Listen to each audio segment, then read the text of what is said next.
কেমন দেখতেছেন বিজয় দিবস? অন্ধকার। কেন?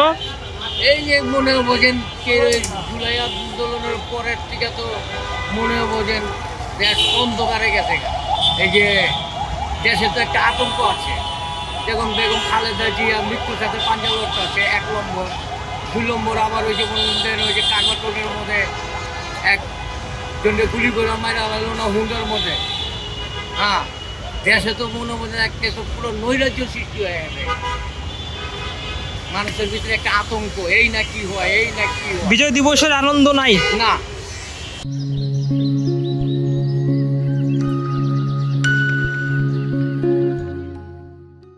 না, আমি ভোর 6টায় ঘুমের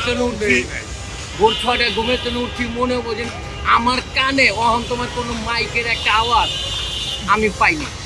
1 নম্বর। 2 নম্বর, যত ঢাকা সিটির মধ্যে যত বিল্ডিং আছে, যত মার্কেট আছে, যত বাসা বাড়ি আছে, মহল্লা আছে, হ্যাঁ, আমি মনে মনে 100-র মধ্যে একটা বাড়িতে ফেলাকে উঠাই না। আমি আজকে আমি একটা অনুষ্ঠান করবো, আমি আমার বাড়িটা হাঁটাবো, আমার বাড়ির মধ্যে একটা পতাকা লাগামো। মাসের একটা বাসান গাইতো, যে বাসানটা নাই। আবার আগে মহল্লা দেখতাম কি পতাকা টাঙ্গাইতো, এই পতাকা নেই। মানুষের ভিতরে একটা যে আনন্দ ছিল সে আনন্দটা নাই। কারণ কি? কারণ মানুষের ভিতরে ভয় মানুষের সামনে যে নির্বাচন।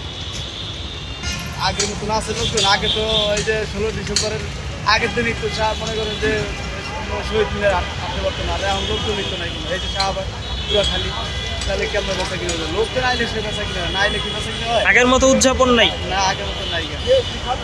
এখন আমরা একটু দেখেন না যে কি অবস্থা দিনকালের।